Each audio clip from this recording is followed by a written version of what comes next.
Good morning to all of you. Welcome in chemistry class. Let's continue chapter number 9 coordination chemistry. और बेटा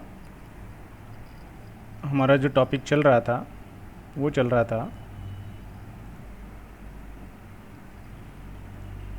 bonding in coordination compound.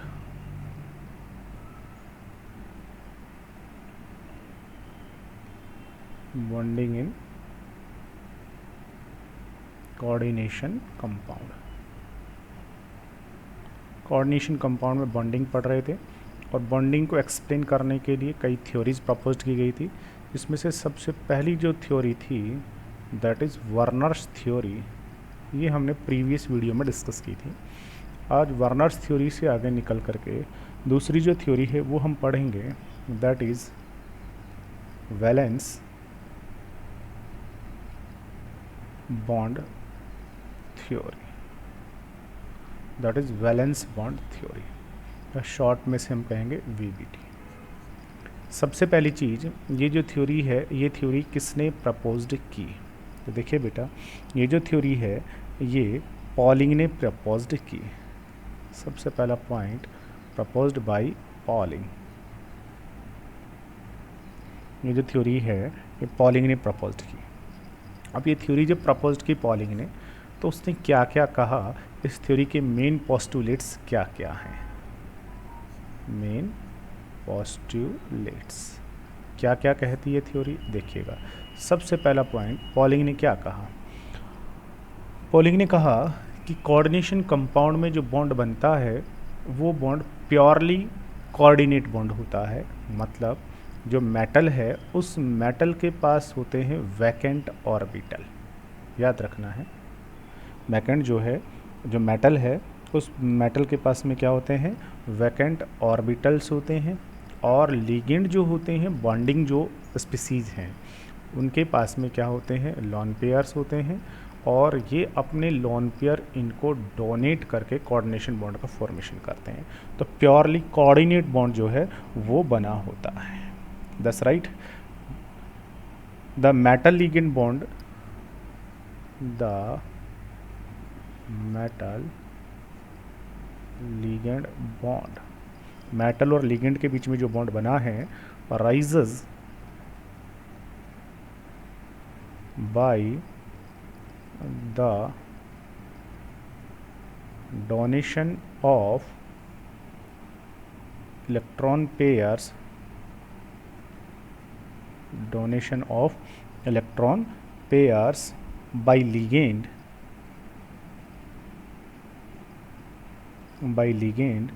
to the metal atom or ion। ठीक है, तो ये जो bond बना होता है मेटल और लिगेंड के बीच में, ये प्योरली कोऑर्डिनेशन बॉन्ड होता है जिसमें लिगेंड अपने लॉन पेयर डोनेट करता है और मेटल जो है वो अपने वैकेंट ऑर्बिटल है उसके अंदर इसके जो इलेक्ट्रॉन्स होते हैं उनको एक्सेप्ट करती है। दूसरा, और क्या कहता है? कहता है कि जब भी मेटल के साथ लिगेंड जुड़ने के लिए आएंगे, तो मेटल के साथ में कितने लिगेंड जुड़ने के लिए आ रहे हैं, 2, 4, 6, 5, कितने लिगेंड जुड़ने के लिए आ रहे हैं, ये हम डिसाइड नहीं करेंगे कितने जुड़ने के लिए आ रहे हैं। ये सब कुछ डिसाइड होता है इस मेटल का जो एटम है ना, इसके केमिकल एनवायरनमेंट पर, इसमें वैकेंट ऑर्बिटल की कितना नंबर्स अवेलेबिलिटी है वैकेंट ऑर्बिटल्स की, और लिगेंड की कितनी अवेलेबिलिटी है, लिगेंड कितने जुड़ सकते हैं। इट मीन्स सब कुछ मेटल के केमिकल एनवायरनमेंट पर डिपेंड करता है। तो जितने भी लिगेंड यहाँ से जुड़ने के लिए आएंगे, हम डिसाइड नहीं करेंगे, मेटल और लिगेंड खुद डिसाइड करेंगे कितने जुड़ेंगे, 2, 3, 4, 5, 6 कितने जुड़ेंगे। That's right. तो जितने भी लिगेंड जुड़ने के लिए आते हैं, इस मेटल का काम है उतने ही वैकेंट ऑर्बिटल प्रोवाइड कराना। जैसे अगर 5 लिगेंड, अगर सपोज 5 लिगेंड, अगर 5 लिगेंड जो है वो बॉन्डिंग के लिए अगर आ रहे हैं, तो मेटल का काम है कि वो मेटल 5 वैकेंट ऑर्बिटल्स प्रोवाइड कराए। 3 अगर लिगेंड बॉन्डिंग के लिए आ रहे हैं तो मेटल का काम है 3 वैकेंट ऑर्बिटल प्रोवाइड कराए। और अगर जो 4 लिगेंड्स बॉन्डिंग के लिए आ रहे हैं तो मेटल का काम है कि वो 4 वैकेंट ऑर्बिटल प्रोवाइड कराए। लेकिन एक चीज़ और सुनिएगा, मेटल ने 4 वैकेंट ऑर्बिटल तो प्रोवाइड करा दिए, लेकिन ये लीगेंड क्या कहते हैं, ये कहते हैं कि ये चारों वैकेंट ऑर्बिटल डीजनरेट होनी चाहिए, एक जैसे होने चाहिए। इन चारों वैकेंट ऑर्बिटल का शेप, इनका साइज, इनकी एनर्जी सब कुछ इक्वल होनी चाहिए। अब सब कुछ इक्वल कैसे हो सकती है इन सब की? क्या पता कोई ऑर्बिटल एस वाला हो, एस का ऑर्बिटल तो स्फेरिकल होगा, एनर्जी अलग होगी। पी का डंबल शेप वाला होगा, एनर्जी अलग होगी। डी का डबल डंबल शेप होगा, एनर्जी अलग होगी। तो ये जितने भी वैकेंट ऑर्बिटल हैं इनसे ये सब इक्वल शेप, साइज, एनर्जी के तो नहीं होंगे।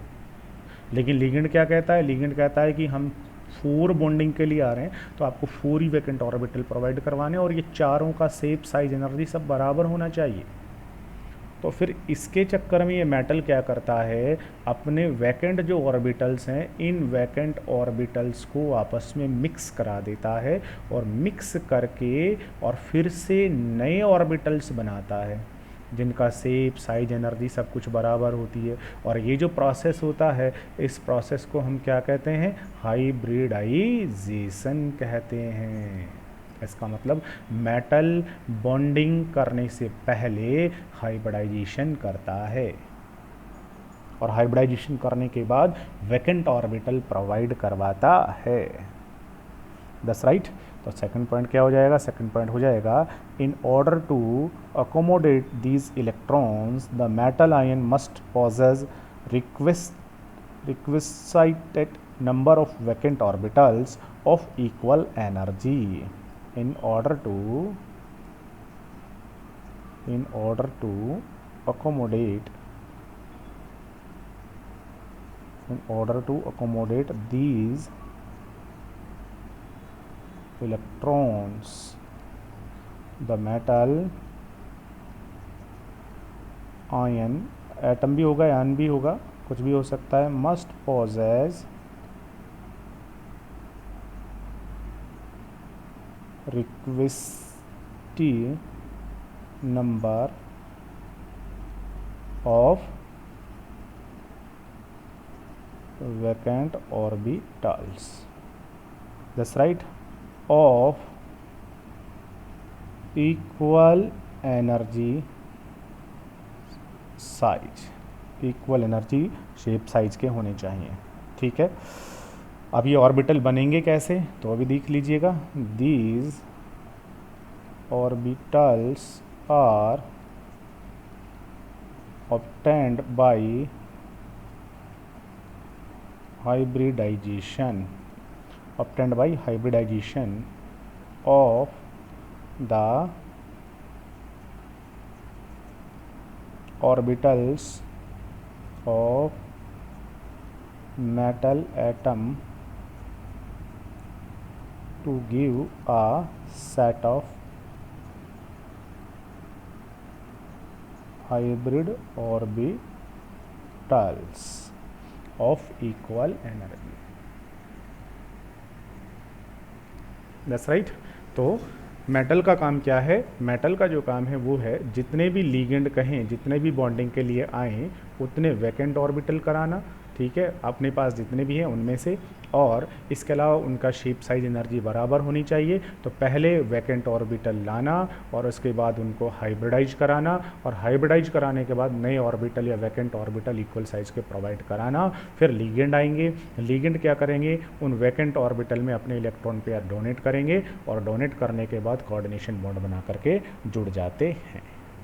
That's right. अब ये वैकेंट ऑर्बिटल लाएंगे कहाँ से, आएंगे कहाँ से वैकेंट ऑर्बिटल? भाई मेटल के पास क्या इतने वैकेंट ऑर्बिटल होंगे? बिल्कुल। अगर हैं तो बहुत अच्छी बात है, अगर नहीं है तो फिर देखिएगा क्या करना पड़ता है मेटल को। अगर वैकेंट ऑर्बिटल्स नहीं हैं तो फिर मेटल को क्या करना पड़ता है, देखिएगा। समटाइम द अनपेयर्ड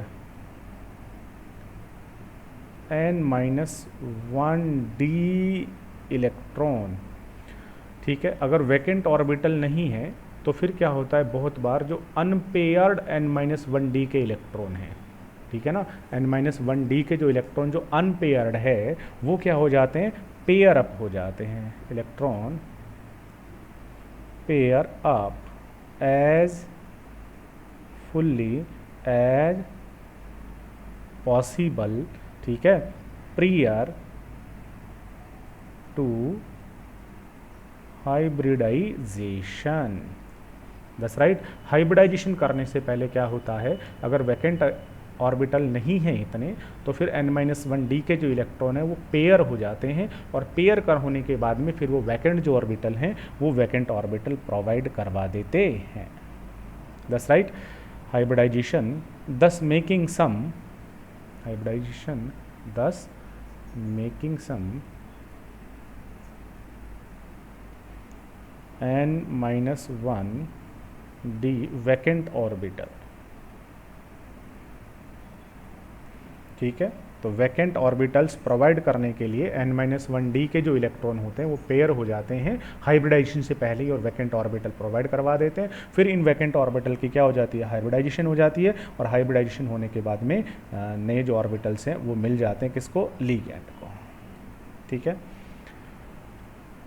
उसके बाद में फिर क्या होता है, फिर वही होता है, मेटल ने वैकेंट ऑर्बिटल इकट्ठे करवा लिए, उसके बाद उनका हाइब्रिडाइजेशन करवा लिया, हाइब्रिडाइजेशन करवाने के बाद एक जैसी एनर्जी के इक्वल शेप के वैकेंट ऑर्बिटल हो गए। अब लीगेंड आते हैं, लीगेंड के पास क्या होते हैं, लोन पेयर होते हैं।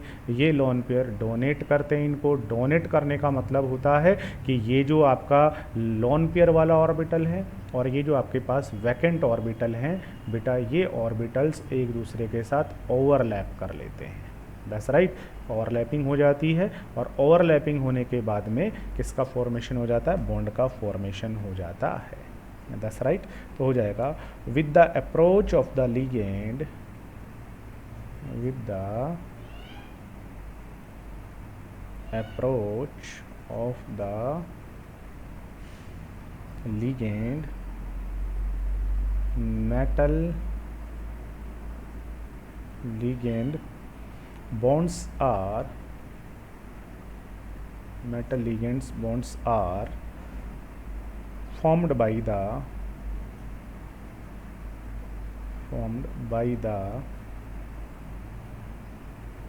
overlapping of these orbitals, overlapping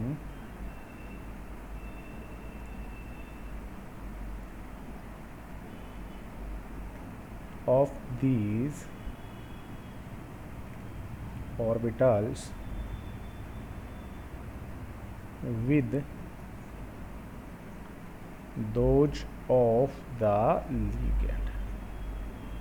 that's right. Ligand के जो ऑर्बिटल्स होते हैं उनके साथ में इनकी ओवरलैपिंग होकर के बॉन्ड का फॉर्मेशन हो जाता है। That's right. अब देखिएगा अब क्या होता है, जब यहाँ हाइब्रिडाइजेशन होगा, किसका हाइब्रिडाइजेशन होगा, तो देखिएगा होता ये है कि जब यहाँ पर हाइब्रिडाइजेशन होगा, ठीक है ना, तो ये हाइब्रिडाइजेशन बहुत टाइप का हो सकता है। sp हो सकता है, sp2, sp3, dsp2, ठीक है, sp3d या dsp3, या फिर sp3d2 या d2sp3, इस तरीके का हाइब्रिडाइजेशन हो जाता है। और हाइब्रिडाइजेशन होने के कारण से ये जो वैकेंट ऑर्बिटल होते हैं ये अरेंज्ड हो जाते हैं इन आ स्पेसिफिक अरेंजमेंट, स्पेसिफिक अरेंजमेंट में, ठीक है। जब यहाँ इस मेटल में sp हाइब्रिडाइजेशन होगा तो केवल 2 ही वैकेंट ऑर्बिटल होंगे, sp2 होगा तो 3 वैकेंट ऑर्बिटल, sp3 होगा तो 4 वैकेंट ऑर्बिटल होंगे। ये सब 11th क्लास का कॉन्सेप्ट आ गया है जो कि आपको याद रखना पड़ेगा, ठीक है। sp हुआ है तो कितने वैकेंट ऑर्बिटल होंगे, वैकेंट ऑर्बिटल होंगे 2, ठीक है। और अरेंजमेंट कैसा होगा इन दोनों का, लीनियरली अरेंज हो जाएंगे ये दोनों के दोनों। जब sp2 होगा तो वैकेंट ऑर्बिटल 3, और अरेंजमेंट कैसा होगा, ट्राइगोनली अरेंज हो जाएंगे तीनों। sp3 होगा तो वैकेंट ऑर्बिटल 4, और अरेंजमेंट कैसा होता है, टेट्राहेड्रल, ठीक है। और जब dsp2 होता है तो वैकेंट ऑर्बिटल 4 होते हैं, और चारों के चारों स्क्वायर प्लेनर में अरेंज होते हैं। ये हमने p ब्लॉक वाले चैप्टर में भी कहीं आपको ऐसा डिस्कस किया हुआ है, ठीक है। उसके बाद अगर आपके पास sp3d या dsp3 ये हाइब्रिडाइजेशन है तो वैकेंट ऑर्बिटल 5 बनेंगे और अरेंजमेंट कौन सा होगा, फिर होगा ट्राइगोनल बाई पिरामिडल, ठीक है। और sp3d2 या d2sp3 है तो वैकेंट ऑर्बिटल 6 होंगे और अरेंजमेंट होगा ऑक्टाहेड्रल। That's right. इस तरीके से अरेंज हो जाते हैं। इसके बाद फिर क्या हम कैलकुलेट कर सकते हैं, फिर हम कैलकुलेट कर सकते हैं मैग्नेटिक बिहेवियर या मैग्नेटिक प्रॉपर्टी को।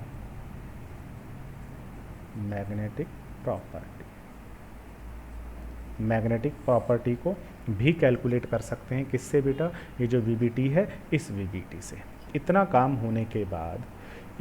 होने के बाद देखेंगे कि आपका जो कंपाउंड है उस कंपाउंड में अगर मेटल के पास में, ठीक है ना, अगर कोई अनपेयर्ड इलेक्ट्रॉन यदि प्रेजेंट है तो जो आपका मेटल या फिर आपका जो पूरा का पूरा कंपाउंड बना है, अनपेयर्ड इलेक्ट्रॉन अगर है तो पूरा का पूरा जो कंपाउंड बना है वो कैसा होगा, अनपेयर्ड है तो पैरामैग्नेटिक होगा, ठीक है, पैरामैग्नेटिक होगा। और अगर सारे के सारे पेयर्ड हैं, इट मीन्स अनपेयर्ड कोई भी नहीं है, ऑल आर पेयर्ड हो गए हैं सारे के सारे, तो फिर वो जो कंपाउंड आपका बनेगा कॉम्प्लेक्स या कोऑर्डिनेशन कंपाउंड वो कैसा होगा, वो होगा डायमैग्नेटिक। दैट्स राइट, डायमैग्नेटिक होगा। और इसका हम मैग्नेटिक मोमेंट फिर कैलकुलेट कर सकते हैं। मैग्नेटिक मोमेंट कैसे कैलकुलेट करना है, मैग्नेटिक मोमेंट जो होता है उसे हम म्यू से लिखेंगे। इसे कैलकुलेट करने का फॉर्मूला होता है n+2 बोर मैग्टान, इसका यूनिट होता है। n जो है वो n यहाँ पर होता है number of unpaired electron. Unpaired electron कितने हैं उससे हम इसको कैलकुलेट कर लेंगे, ठीक है। अगर सारे के सारे पेयर्ड हैं तो अनपेयर्ड इलेक्ट्रॉन कितना होगा, 0 0 0। तो फिर जो डायमैग्नेटिक होगा उनका जो मैग्नेटिक मोमेंट है वो 0 बोर मैग्टान होगा। और जो अनपेयर्ड होंगे तो वो पैरामैग्नेटिक होंगे, तो उसमें जितने भी अनपेयर्ड इलेक्ट्रॉन प्रेजेंट हैं उनकी वैल्यू को यहाँ पर रख दीजिए। रखने के बाद उसका मैग्नेटिक मोमेंट जो है वो कैलकुलेट हम कर सकते हैं। इस तरीके से ये जो वीबीटी है वो बॉन्डिंग को एक्सप्लेन करती है, ज्योमेट्री को एक्सप्लेन करती है, तो उसको बना किस तरीके से एक्सप्लेन करती है, और साथ में हम मैग्नेटिक प्रॉपर्टी भी हम इस वीबीटी की हेल्प से एक्सप्लेन कर लेते हैं। That's right. इसके बाद में एक और इसका पॉइंट है, और वो जो पॉइंट है वो है हाई स्पिन कॉम्प्लेक्स और low spin complex. High spin complex और लो स्पिन कॉम्प्लेक्स का फॉर्मेशन देखिएगा। यहाँ पर अगर आप समझोगे, आगे हालांकि एग्जांपल लेंगे हम लोग, यहाँ देखिएगा, यहाँ और यहाँ देखिएगा, जब हाइब्रिडाइजेशन हो रहा है तो हाइब्रिडाइजेशन को देखो हमने लिखा है sp3d, डी हमने यहाँ लिखा है, और इसी के ही पैरेलल में दूसरा लिखा है dsp3। तो एक बार डी बाद में लिखा है, एक बार डी पहले लिखा है। That's right. तो इसका मतलब क्या होता है बेटा, अगर sp3d, इसका मतलब है ये जो d आपके ऑर्बिटल्स हैं ये आउटर शेल वाले हैं। कौन से वाले हैं, आउटर शेल वाले। अगर आउटर शेल वाले d के ऑर्बिटल्स हाइब्रिडाइजेशन में पार्टिसिपेट करेगा तो बनेगा हाई स्पिन कॉम्प्लेक्स, तो बनेगा हाई स्पिन कॉम्प्लेक्स, ठीक है, या इसको आउटर कॉम्प्लेक्स भी कह सकते हैं, आउटर कॉम्प्लेक्स, आउटर कॉम्प्लेक्स भी कह सकते हैं, ठीक है, आउटर कॉम्प्लेक्स भी कह सकते हैं। और अगर हाइब्रिडाइजेशन कौन सा हो, dsp3, तो इसमें जो d है ये आउटर सेल वाला नहीं है, बल्कि यहाँ जो d है ये कौन सा है, ये है इनर शेल वाला। इनर सेल वाले d ने अगर पार्टिसिपेट किया है, आउटर से अंदर वाला, ठीक है ना, इनर सेल के d ने अगर पार्टिसिपेट किया है तो फिर जो कॉम्प्लेक्स आपका यहाँ से बना है उसको हम कहते हैं इनर कॉम्प्लेक्स, या इसको हम कहते हैं लो स्पिन कॉम्प्लेक्स। इनर कॉम्प्लेक्स या लो स्पिन कॉम्प्लेक्स इसको हम कहते हैं, ठीक है। ये हो गया है हाई स्पिन और low spin complex. According to VBT। अब एक बार दोबारा से पूरा का पूरा आप रिवाइज़ कर लीजिए, फिर हम इसके एग्जाम्पल सॉल्व करेंगे VBT से। तो VBT जो थी वो पॉलिंग ने प्रपोज की है। पॉलिंग ने क्या माना है, उसने कहा है कि सीधा सीधा सा मेटल और लिगेंड के बीच में बॉन्ड बनता है, तो मेटल जो है वो क्या करता है, वो वैकेंट ऑर्बिटल प्रोवाइड करवाता है, लिगेंड लोन पेयर डोनेट करता है, दोनों के बीच में ओवरलैपिंग होती है। याद रखना है क्या होती है, इसका और इसका जो ऑर्बिटल्स है ना, जब ये डोनेट करेगा तो ओवरलैपिंग होगी, याद रखेंगे, और ओवरलैपिंग से यहाँ पर बॉन्ड का फॉर्मेशन होता है। That's right. जितने लिगेंड आ रहे हैं, मेटल का काम है उतने वैकेंट ऑर्बिटल प्रोवाइड करवाना, लेकिन लिगेंड कहता है सारे ऑर्बिटल इक्वल होने चाहिए, तो इसलिए वैकेंट ऑर्बिटल होने के बाद में पहले हाइब्रिडाइजेशन होता है, और हाइब्रिडाइज होने के बाद में ऑर्बिटल क्या करते हैं, एक डेफिनेट शेप में अरेंज हो जाते हैं। फिर लिगेंड आता है, लिगेंड का जो लॉन पेयर वाले ऑर्बिटल वो ओवरलैपिंग करते हैं, ओवरलैपिंग करने के बाद बॉन्ड का फॉर्मेशन हो जाता है। एक चीज़ और याद रखनी थी कि अगर वैकेंट ऑर्बिटल सफिशिएंट नहीं है तो फिर n-1d के जो इलेक्ट्रॉन है वो इलेक्ट्रॉन बहुत बार क्या हो जाते हैं, पेयर्ड हो जाते हैं और वैकेंट ऑर्बिटल प्रिपेयर कर लेते हैं। ठीक है, ज्योमेट्री कौन सी होगी, स्ट्रक्चर कैसा होगा, वो सब कुछ हाइब्रिडाइजेशन पर डिपेंड करता है कि वो कौन सा हाइब्रिडाइजेशन हो रहा है। जो हाइब्रिडाइजेशन होगा उस हाइब्रिडाइजेशन के अकॉर्डिंग वैकेंट ऑर्बिटल बनेंगे और उसके अकॉर्डिंग ही वो अरेंज होंगे और उसके अकॉर्डिंग ही उसकी ज्योमेट्री जो है वो बनने वाली है। उसके बाद मैग्नेटिक प्रॉपर्टी बता सकते हैं। अगर आपका कॉम्प्लेक्स जो बना है उसमें मेटल के अंदर अगर सारे के सारे पेयर्ड इलेक्ट्रॉन है तो डायमैग्नेटिक होगा, उसका मैग्नेटिक मोमेंट 0 होगा। अगर कोई भी अनपेयर्ड इलेक्ट्रॉन है तो फिर उसका वो पैरामैग्नेटिक होगा और उसका मैग्नेटिक मोमेंट जो है वो हम एक जो फार्मूला है उस फार्मूले की हेल्प से हम मैग्नेटिक मोमेंट को कैलकुलेट कर सकते हैं। That's right. जो कॉम्प्लेक्स आपका यहाँ पर बनता है, ये कॉम्प्लेक्स दो टाइप का होता है, लो स्पिन और हाई स्पिन। ठीक है, हाई स्पिन और लो स्पिन का मतलब क्या है, वो डिपेंड करेगा कि हाइब्रिडाइजेशन में कौन से ऑर्बिटल्स पार्टिसिपेट कर रहे हैं। That's right. डी पहले भी आता है और डी बाद में भी आता है, इस पर डिपेंड करेगा। बाद में लिखा है इसका मतलब आउटर शेल का डी पार्टिसिपेट कर रहा है तो वो हाई स्पिन कॉम्प्लेक्स या आउटर कॉम्प्लेक्स कहलाएगा। पहले डी है इसका मतलब इनर जो सेल है उसका डी पार्टिसिपेट कर रहा है तो इनर कॉम्प्लेक्स या लो स्पिन कॉम्प्लेक्स कहलाएगा। अब ये सारी की सारी चीज़ें VBT इंक्लूड करती है और इन सब पॉइंट्स के आधार पर हम कुछ एग्जाम्पल से इसको समझते हैं। देखिएगा सॉरी, फॉर एग्जाम्पल जैसे फॉर्मेशन ऑफ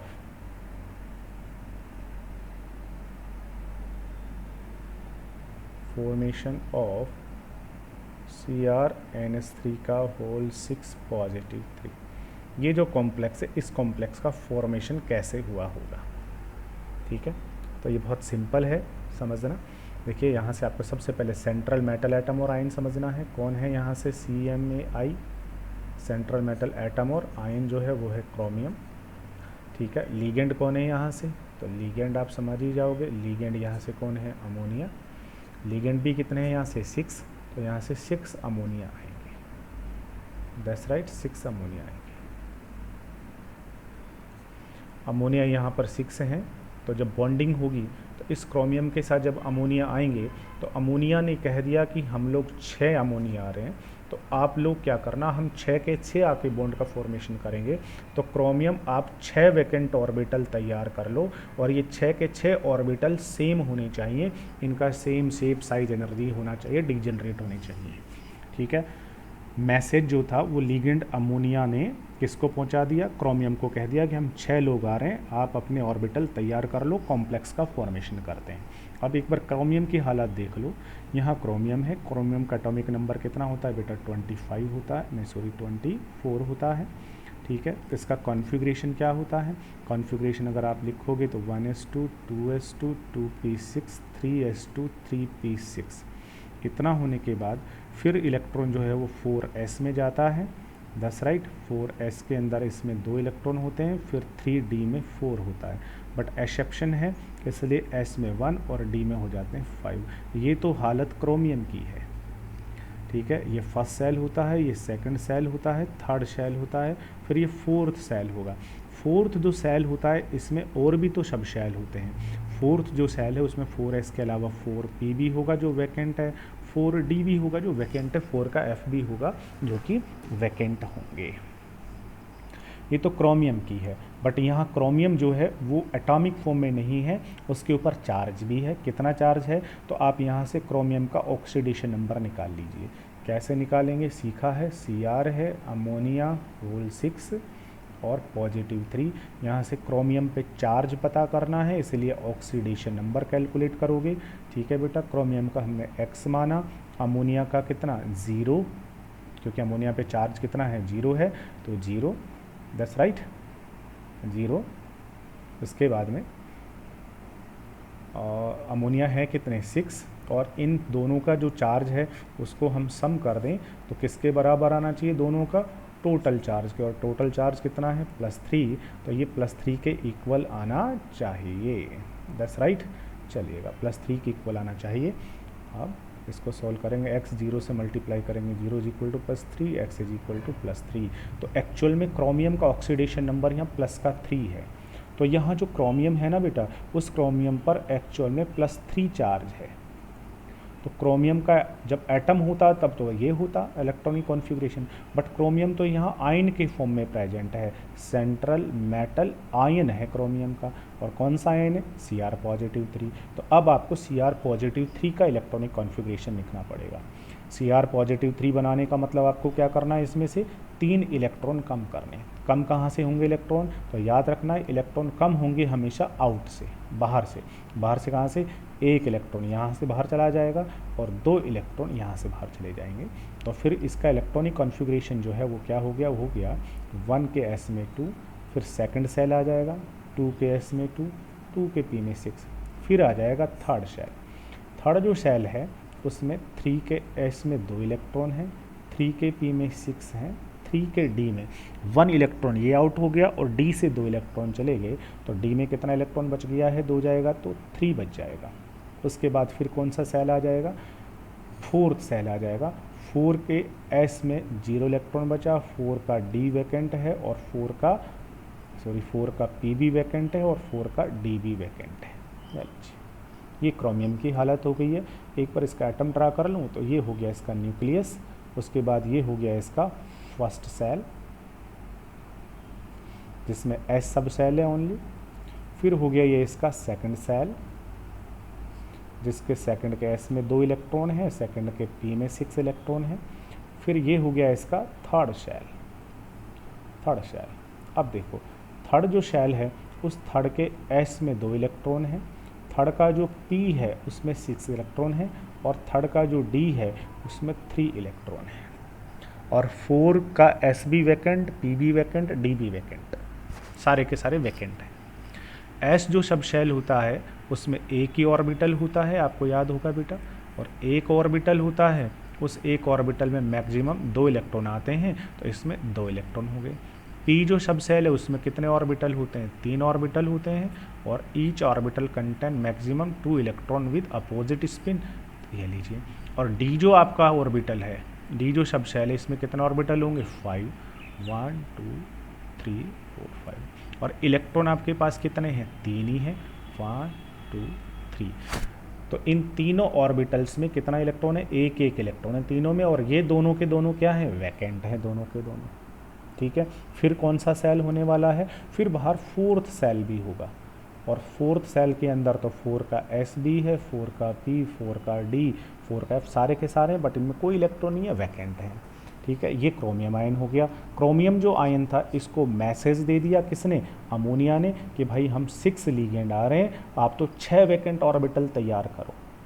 अब ये अपने वैकेंट ऑर्बिटल ढूंढने लगा, तो इसने देखा कि s के पास तो एक ही ऑर्बिटल है, वो तो फुल है, p के पास 3 ऑर्बिटल है, बट ये भी तीनों फुल हैं, क्योंकि लिगेंड से हमें लोन पेयर लेना है तो वैकेंट ऑर्बिटल अपने को चाहिए। वैकेंट ऑर्बिटल ढूंढने लगा तो उसने देखा कि यार ये भी फुल है, ये भी सारे फुल हैं। अब इस डी को पूछा कि बता भाई डी आपके पास कितने वैकेंट ऑर्बिटल हैं, तो डी ने क्या कहा, डी ने कहा कि भैया हमारे पास तो 2 ऑर्बिटल ये वैकेंट है, बाकी में तो हमारे में एक एक इलेक्ट्रॉन है ऑलरेडी पहले से। तो इसने कहा कि ठीक है आपके पास तो 2 ही ऑर्बिटल हैं, तो उसने कहा कि 2 ऑर्बिटल तो यहाँ से मिल गए हमें, बाकी ऑर्बिटल आपको कितने चाहिए, 6 ऑर्बिटल चाहिए वैकेंट। That's right. तो क्या किया क्रोमियम ने कहा कि मेरा ये जो डी है, इस डी के पास में टोटल 5 ऑर्बिटल्स होते हैं। That's right. और 5 ऑर्बिटल में से 3 ऑर्बिटल हैव 3 इलेक्ट्रॉन, 2 ऑर्बिटल जो हैं वो कैसे हैं, वैकेंट हैं। फिर इसने किसके पास गया, 4 के एस को कहा कि 4s आप बताओ आपके पास क्या है, बोला भाई हमारे पास तो वैकेंट है ऑर्बिटल, एस में तो एक ही होता है। फिर p को पूछा तो p ने भी क्या कहा कि हाँ मेरे पास भी वैकेंट है तीनों के तीनों ऑर्बिटल। तो फिर उससे पूछा टोटल कितने ऑर्बिटल चाहिए, उसने कहा 6 चाहिए। तो फिर इसने कहा कि 6 तो हो जाएंगे, 2 ये वाले ऑर्बिटल, एक s का और 3 p के ले लेंगे। बट एक और समस्या थी कि s का जो ऑर्बिटल होता है दैट इज स्फेरिकल, p के ये ऑर्बिटल डम्बल शेप, और d के ये जो 2 ऑर्बिटल होते हैं these are also double dumbbell shape. तो ये तो सबके सब अलग अलग हो गए, शेप अलग है तो ऑब्वियसली एनर्जी भी थोड़ी थोड़ी डिफर होगी इन सब की। तो उसने क्या कहा हुआ है, लीगेंड ने कहा हुआ है कि सारे के सारे ऑर्बिटल जो हैं, हम 6 लोग हैं ना, तो 6 ऑर्बिटल होने चाहिए और 6 आइडेंटिकल होने चाहिए। तो फिर ये क्रोमियम क्या करता है, क्रोमियम कहता है कि तुम लोग अपने अपने ये जो ऑर्बिटल है ना, 2 ऑर्बिटल तेरे ले लेते हैं, एक एस का ले लेते हैं, और 3 जो ऑर्बिटल है वो किसके ले लेते हैं, पी के ले लेते हैं, इनकी इंटरमिक्सिंग करवा देते हैं। इंटरमिक्स करवा दिया, इंटरमिक्सिंग कराने का मतलब क्या करवा दिया, हाइब्रिडाइजेशन करा दिया। और इंटरमिक्सिंग करके फिर क्या करा दिया, एक जैसे सेप साइज के कितने ऑर्बिटल बना दिए, 6 ऑर्बिटल, 1 2 3 4 5 6 ऑर्बिटल एक जैसे बना दिए। और ये जो हाइब्रिडाइजेशन है इसको क्या कहेंगे, तो यहाँ डी के कितने ऑर्बिटल पार्टिसिपेट कर रहे हैं, 2 कर रहे हैं ना, तो इसलिए इसको D2, एस का 1 और पी के कितने ऑर्बिटल 3, तो ये जो हाइब्रिडाइजेशन ही होगा D2sp3।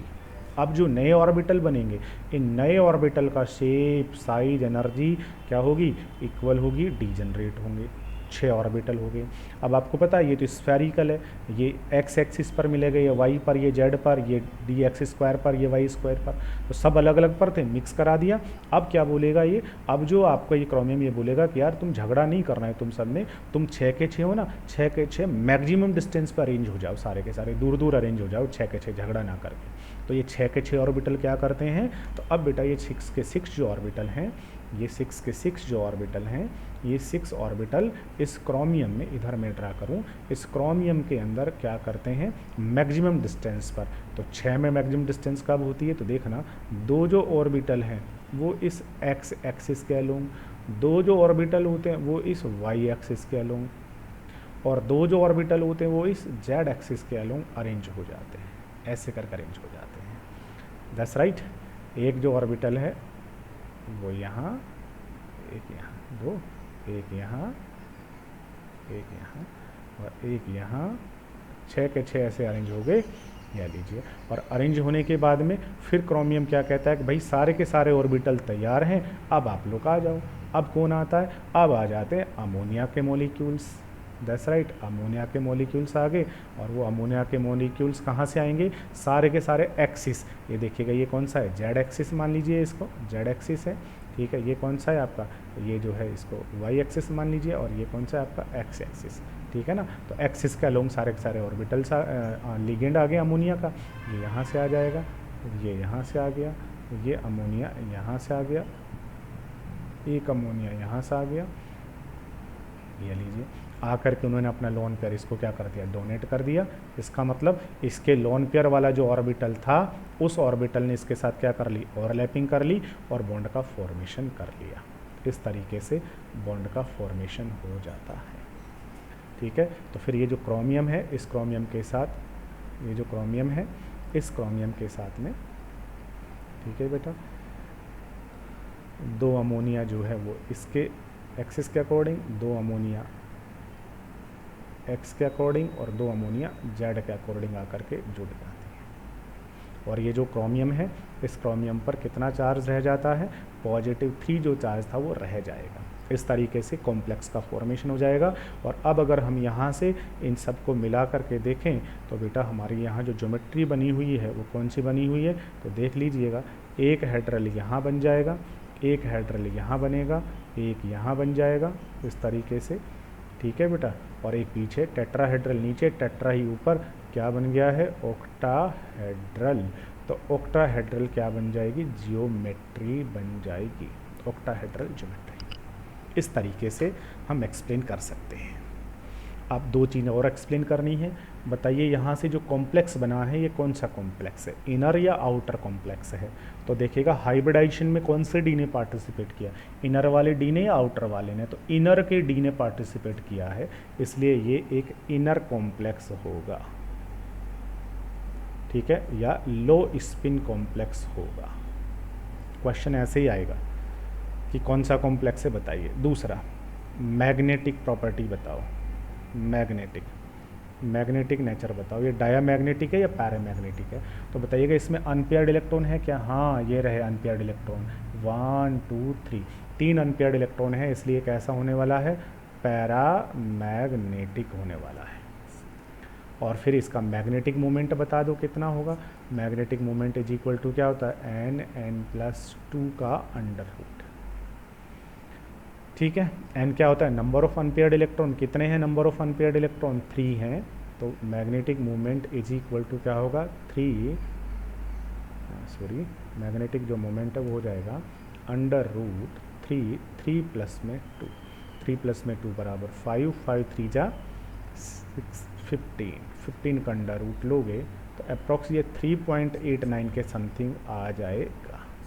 ले लीजिए, किस तरीके से हम क्या कर सकते हैं, इसका magnetic moment, magnetic property calculate कर सकते हैं, that is VBT। Valence bond theory के हिसाब से हमने क्या किया है, कॉम्प्लेक्स जो थे उस कॉम्प्लेक्स का एक्सप्लेनेशन कर दिया है। तो पहले आपको VBT के पॉइंट्स पता होने चाहिए क्या क्या कहता है, और फिर उसके अकॉर्डिंग हम इसका स्ट्रक्चर वगैरह, हाइब्रिडाइजेशन, मैग्नेटिक प्रॉपर्टी, कॉम्प्लेक्स का टाइप, ये सब एक्सप्लेन कर सकते हैं, ठीक है। एक और एग्जांपल लेते हैं और समझते हैं, एक और एग्जांपल अंडरस्टैंड करें, देखिएगा। एग्जांपल जो है वो है FeCN का होल 6 -3, FeCN का होल 6 -3, ठीक है। यहाँ से देखिएगा सेंट्रल मेटल एटम कौन है, यहाँ से सेंट्रल मेटल एटम या फिर आयन होगा वो है Fe, और लीगेंड कौन है, यहाँ से समझ गए होंगे, लीगेंड जो है वो कौन है, वो है cyano, CN negative, that's right. और CN नेगेटिव साइनो कितने हैं बेटा, यहाँ से 1 2 3 4 5 6 लीगेंड है, तो 6 लीगेंड है, तो 6 ने क्या बोला, ये Fe तो 6 ऑर्बिटल तैयार कर ले। अब Fe 6 ऑर्बिटल तैयार करेगा तो Fe का कॉन्फ़िगरेशन लिख लीजिए। Fe का एटॉमिक नंबर 26 होता है, 1s2, फिर 2s2, 2p6, फिर 3 और 4, 3 के s में 2, 3 के p में 6, फिर पहले 4 के s में 2, फिर 3 के d में 6, ठीक है। 4 का pb वैकेंट, 4 का db वैकेंट, ये सब वैकेंट रहेंगे, दैट्स राइट। चलिए, अब d में 6 इलेक्ट्रॉन हो गया, ये तो Fe। अब पहले आपको यहाँ से Fe पता लगाना है, एटम एक आयन है, तो यहाँ से Fe का ऑक्सीडेशन नंबर कैलकुलेट कीजिए। Fe का ऑक्सीडेशन नंबर कैलकुलेट करना है, FeCN का होल 6 -3 है। Fe पे चार्ज आपको कितना मानना है, x मानना है। यहाँ लीगेंड साइनो है, साइनो पर -1 होता है, -1 6 टाइम है, मल्टीप्लाई बाई 6, दोनों का सम करोगे it should be equal with -3, that's right. -3 के इक्वल आना चाहिए। इसे सॉल्व करेंगे, x6 -6 is equal to -3, x is equal to +3।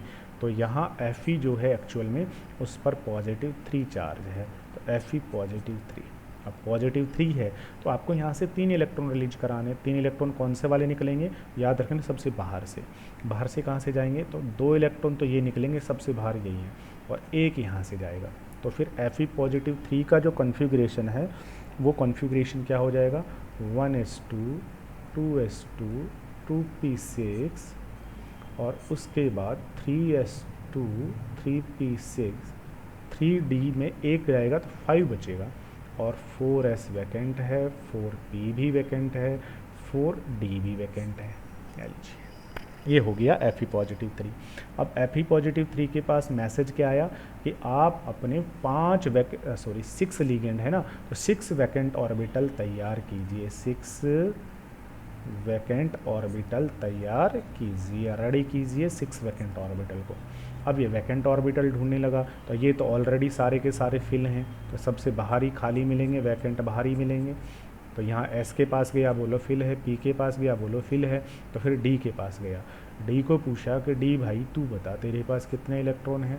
तो डी ने कहा कि मेरे पास तो 5 ऑर्बिटल होते हैं और इलेक्ट्रॉन भी 5 हैं, तो पाँचों में एक एक इलेक्ट्रॉन बैठे हुआ है भाई, ये लीजिए, पाँचों में एक एक इलेक्ट्रॉन बैठा हुआ है। ठीक है, एस को पूछा तू बता, एस बोला भाई मेरे पास खाली तो है, 4s खाली है।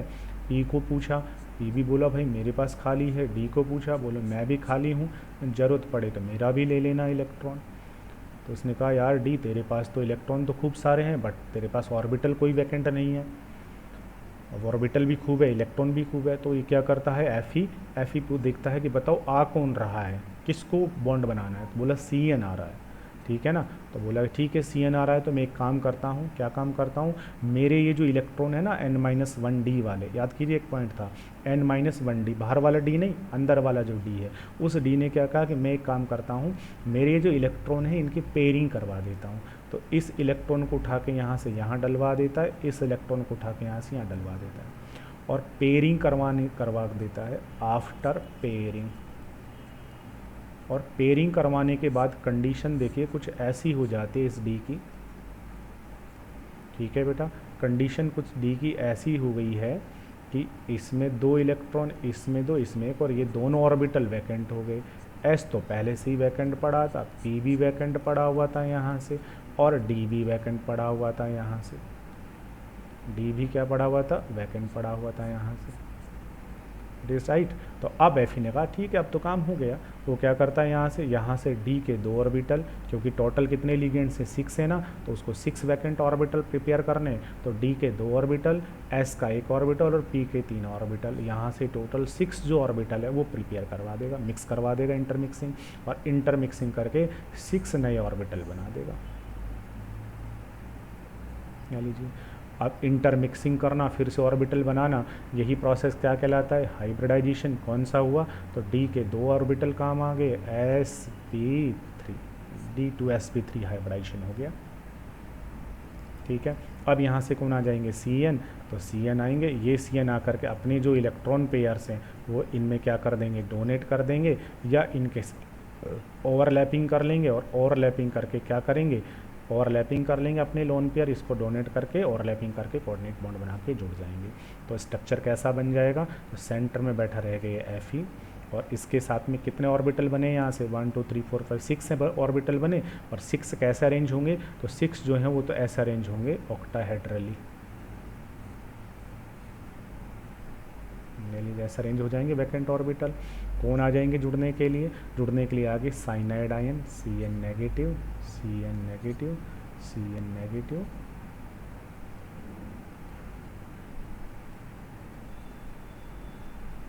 ले लीजिए।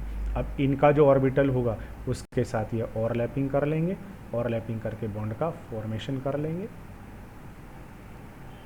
या अपना लोन पेयर इसको डोनेट कर देंगे, ऐसा भी कह सकते हैं। ले लीजिए, ठीक है। एफ ई पर कितना चार्ज था, +3, और इन पर कितना चार्ज है, -1 -1 -1 -6, तो -3 से +3 न्यूट्रलाइज हो जाएगा, तो फिर नेट चार्ज कितना बचा, नेट चार्ज बचेगा -3।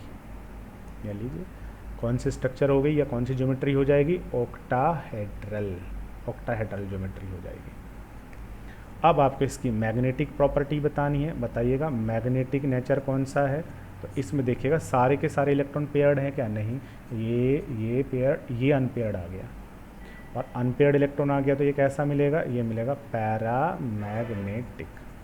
तो फिर मैग्नेटिक मोमेंट बता दीजिए, तो एन इज इक्वल टू क्या होगा, यहाँ एक अनपेयर्ड इलेक्ट्रॉन है 1, तो magnetic moment is equal to होगा, कितना होगा, √1 1 + 2, 2 + 1 इज इक्वल टू 3, √3 हो जाएगा बोर मैग्नेटान मैग्नेटिक मोमेंट। कह लीजिए हाइब्रिडाइजेशन कौन सा, D2sp3, ज्योमेट्री कौन सी, ऑक्टाहेड्रल, ठीक है। Magnetic nature paramagnetic, magnetic moment कितना होगा, √3 बोरमैग्नेटान हो जाएगा। लो स्पिन या हाई स्पिन, तो इनर वाले डी ने पार्टिसिपेट किया, इसलिए ये एक लो स्पिन कॉम्प्लेक्स होगा। ऐसे क्वेश्चन एग्जाम में पूछे जाएंगे। कोई भी आपको ऐसा वो कॉम्प्लेक्स बना के दे देगा और बोलेगा कि ये जो कॉम्प्लेक्स है इसका मैग्नेटिक मोमेंट बता दीजिए, इसका हाइब्रिडाइजेशन बता दीजिए, इसकी ज्योमेट्री बता दीजिए, ये लो स्पिन होगा हाई स्पिन होगा ये बता दीजिए, ठीक है ना। तो ऐसे कोई भी इंफॉर्मेशन जो है वो आपसे पूछी जा सकती है। That's right.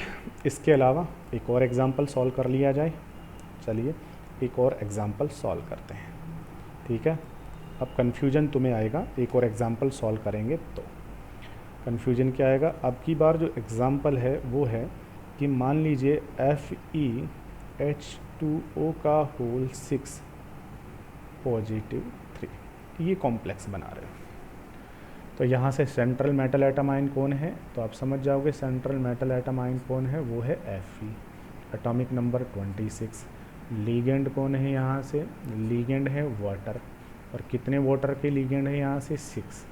तो वाटर के लीगेंड ने मैसेज भेज दिया कि हम लोग कितने हैं भाई 6 हैं, तो 6 वैकेंट ऑर्बिटल तैयार कर लो। तो सीधा मैं Fe लिख देता हूँ। Fe का configuration 1s2 2s2 2p6 3s2 3p6, first shell second shell third shell, ठीक है ना। फिर 4 के s में 2 इलेक्ट्रॉन होंगे, 4 का p वैकेंट है और 4 का d भी वैकेंट है, दैट्स राइट। और उसके बाद में यहाँ कौन होगा, यहाँ होगा 3d में कितने इलेक्ट्रॉन होंगे 6।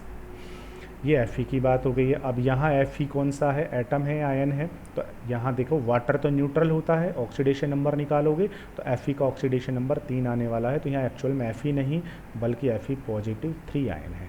तो +3 बनाओगे, +3 बनाना है तो आपको क्या करना पड़ेगा, 3 इलेक्ट्रॉन निकालने। कहाँ से निकालेंगे, 2 इलेक्ट्रॉन यहाँ से और 1 इलेक्ट्रॉन यहाँ से।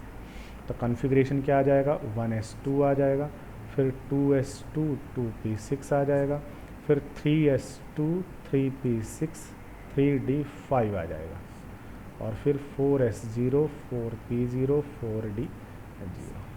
अब d को पूछा कि भाई d आप सुनाओ आपके पास कितने ऑर्बिटल वैकेंट हैं। तो देखिएगा यहाँ तो सारे फील्ड हैं, तो यहाँ तो वैकेंट है ही नहीं। यहाँ d के पास पूछा तो d ने कहा कि मेरे पास तो 5 ऑर्बिटल्स हैं, और इलेक्ट्रॉन्स कितने हैं, बोले 1 2 3 4 5 इलेक्ट्रॉन्स हैं। अब और यहाँ से लीगेंड कितने आ रहे हैं 6, तो Fe को कहा गया 6 वैकेंट ऑर्बिटल तैयार करो। इसने d को पूछा तो d ने कहा कि मेरे पास तो कोई वैकेंट ऑर्बिटल नहीं है। तो फिर इसने किसको कहा, s को कहा कि यार s आपके पास है क्या, बोला हाँ मेरे पास वैकेंट है। p को पूछा कि आपके पास है क्या, उसने p ने भी कहा हाँ मेरे पास भी है। अब d को पूछा तो d बोला भाई मेरे पास तो कोई वैकेंट नहीं है। Fe ने कहा यार तेरे इलेक्ट्रॉन की पेयरिंग करवा दे। तो इसने पूछा कि कौन किसको देना है ये ऑर्बिटल खाली करके, बोलो वाटर को देना है। तो डी ने क्या कहा, बोले मुझे वाटर को नहीं देना, मना कर दिया डी ने। अब डी ने मना कर दिया, इलेक्ट्रॉन की पेयरिंग ही नहीं करवाई, तो यहाँ से वैकेंट ऑर्बिटल नहीं बनेगा। तो फिर क्या करे, तो फिर इसके पास एक ही ऑप्शन है। इसने डी को कहा कि यार वो डी तो वैकेंट ऑर्बिटल नहीं करवा रहा, एक काम करो आप ही अपने ऑर्बिटल दे दीजिए। तो इस कंडीशन में क्या होता है, एस का एक ऑर्बिटल, पी के ये 3 ऑर्बिटल और डी के ये वाले जो 2 ऑर्बिटल होते हैं ना, ये हाइब्रिडाइजेशन करते हैं। और यहाँ से क्या होता है, यहाँ से 5 जो ऑर्बिटल हैं वो 6 जो ऑर्बिटल हैं 6 जो ऑर्बिटल हैं वो हाइब्रिडाइजेशन के बाद बनते हैं।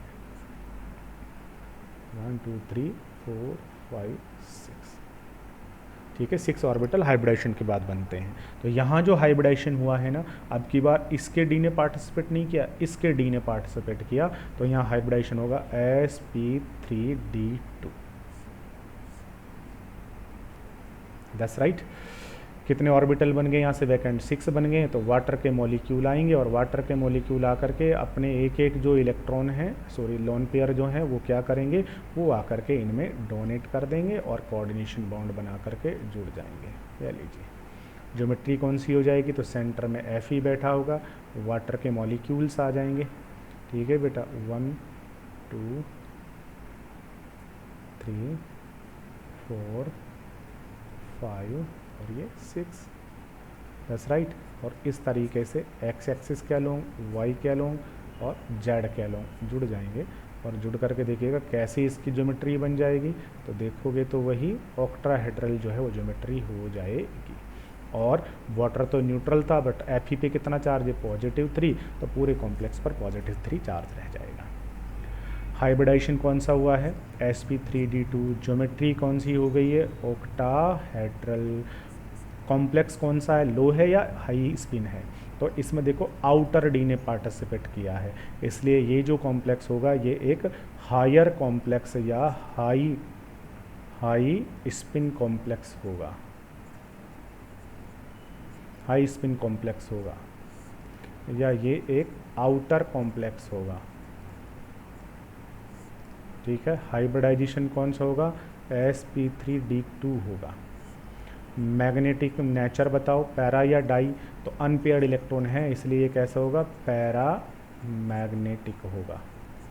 मैग्नेटिक मोमेंट कितना होगा, n = 5, 5 अनपेयर्ड इलेक्ट्रॉन हैं, तो मैग्नेटिक मोमेंट इसका हो जाएगा 2n का मतलब 5 प्लस में 2,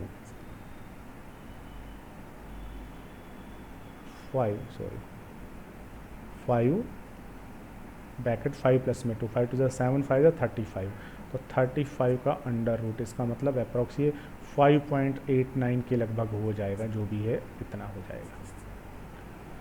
दैट्स राइट। तो अब आपको समझना क्या है, समझना ये है कि इससे पहले वाला जो एग्जाम्पल था, इससे फर्स्ट जो एग्जाम्पल था वो भी Fe का एग्जाम्पल था, लेकिन वहाँ Fe के साथ बॉन्डिंग के लिए कौन आ रहा था, वहाँ Fe के साथ बॉन्डिंग के लिए आ रहा था कौन, Cn, वहाँ Cn आ रहा था। यहाँ Fe के साथ कौन आ रहा है, वाटर आ रहा है।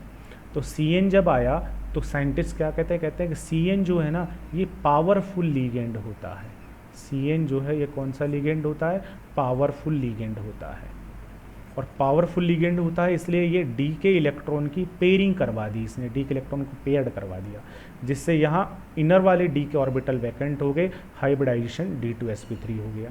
और जब लीगेंड वाटर आता है तो कहते हैं वाटर जो है ना ये एक वीक लीगेंड होता है, और वीक लीगेंड होता है इसलिए ये डी के ऑर्बिटल्स की पेयरिंग नहीं कराता, और डी के ऑर्बिटल की पेयरिंग नहीं कराता है तो फिर बेटा इनर वाला जो डी के ऑर्बिटल हैं 5 वो ऐसे के ऐसे रहते हैं, 5 अनपेयर्ड इलेक्ट्रॉन रहते हैं, जिससे आउटर के जो डी के इलेक्ट्रॉन हैं वो हाइब्रिडाइजेशन में पार्टिसिपेट करते हैं, इसलिए आउटर स्पिन कॉम्प्लेक्स बनता है। तो एक ही जो मेटल है वो मेटल आउटर भी कॉम्प्लेक्स बना सकता है और इनर कॉम्प्लेक्स भी बना सकता है। वो किस पर डिपेंड करता है, वो लीगेंड के नेचर पे डिपेंड करता है। That's right. अब आपके सामने एक बहुत बड़ा क्वेश्चन होगा कि सर हमें क्या करना है, किसके साथ आउटर बनाना है, किसके साथ इनर बनाना है, कब पेयरिंग करानी है, कब नहीं करानी है। बिल्कुल ये क्वेश्चन होगा, और ये जो क्वेश्चन है बेटा ये आपके साथ नहीं है, ये जो क्वेश्चन है ये पूरी वीबीटी के साथ ही है। वीबीटी जो है ना उस वीबीटी का सबसे बड़ा ड्रॉबैक ही यही है, सबसे बड़ा ड्रॉबैक यही है कि वीबीटी ये नहीं बता पाती है कि कौन सा लीगेंड स्ट्रॉन्ग वाला है और कौन सा लीगेंड वीक वाला है। ठीक है, इसका ये कोई क्लासिफिकेशन नहीं देती है कि ये वीक है ये स्ट्रॉन्ग है, ये तो मैग्नेटिक मोमेंट को कैलकुलेट करके फिर बताती है कि यहाँ लीगेंड वीक बन गया है, यहाँ लीगेंड स्ट्रॉन्ग बन गया है, ठीक है ना, जिससे यहाँ पेयरिंग हो गई और यहाँ पेयरिंग नहीं हुई है। That's right. ये हो गया है explanation of bonding according to VBT in different complexes, बहुत सारे कॉम्प्लेक्स में इसका एक्सप्लेनेशन।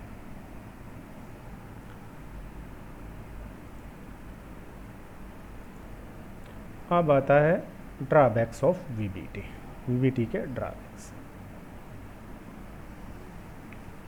ड्रॉबैक्स ऑफ वीबीटी,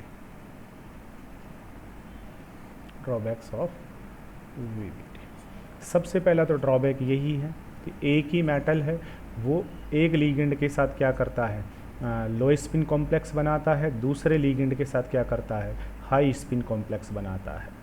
ऐसा क्यों, लो स्पिन और एक के साथ में हाई स्पिन कॉम्प्लेक्स बनाता है, ये इस चीज़ का एक्सप्लेनेशन नहीं करती है। दूसरी चीज़, वीबीटी के द्वारा जब हम बहुत बार मैग्नेटिक प्रॉपर्टी एक्सप्लेन करते हैं या मैग्नेटिक मोमेंट कैलकुलेट करते हैं तो वो सही या एग्जैक्टली कैलकुलेट नहीं होता है। बहुत से कंपाउंड का मैग्नेटिक मोमेंट जो है वो डिफर आता है, ठीक है, वो आगे CFT पढ़ेंगे तब समझेंगे। तीसरा जो है ये है कि VBT जो है ना वो कोऑर्डिनेशन कंपाउंड के कलर को एक्सप्लेन नहीं करती है, कलर के बारे में कोई एक्सप्लेनेशन नहीं देती है कि कोऑर्डिनेशन या कॉम्प्लेक्स जो कंपाउंड होते हैं वो कलरफुल क्यों होते हैं। That's right. इसके अलावा चौथा जो इसका ड्रॉबैक है वो है it does not give any exact explanation of thermodynamic और kinetic stability of coordination compound. ये कोऑर्डिनेशन कंपाउंड की स्टेबिलिटी को एक्सप्लेन नहीं करती है, कलर को एक्सप्लेन नहीं करती है, स्टेबिलिटी को एक्सप्लेन नहीं करती है। बहुत बार मैग्नेटिक मोमेंट गलत कैलकुलेट होता है। That's right. और इसके अलावा एक ही मेटल का आयन जो है वो डिफरेंट लीगेंड के साथ लो और हाई स्पिन कॉम्प्लेक्स का फॉर्मेशन करता है। ठीक है, ये वीक लीगेंड और स्ट्रॉन्ग लीगेंड के बीच में कोई डिस्टिंग्विश नहीं करती है। वीक लीगेंड और स्ट्रॉन्ग जो लीगेंड है उन लीगेंड के बीच में किसी टाइप का कोई डिस्टिंग्विश डिफरेंस क्रिएट नहीं करती है। ठीक है, ये लीजिए, ये इसके मेजर ड्रॉबैक्स हैं किसके, VBT के। अब VBT के ये सारे के सारे ड्रॉबैक्स हैं, ये चीज़ VBT से एक्सप्लेन नहीं होती हैं, तो फिर इन ड्रॉबैक्स को दूर करने के लिए नई थ्योरी प्रपोज्ड की गई और that is CFT, that is crystal field theory. तो हमारा जो नेक्स्ट टॉपिक होगा वो होगा crystal field theory. That's right. Okay, thank you.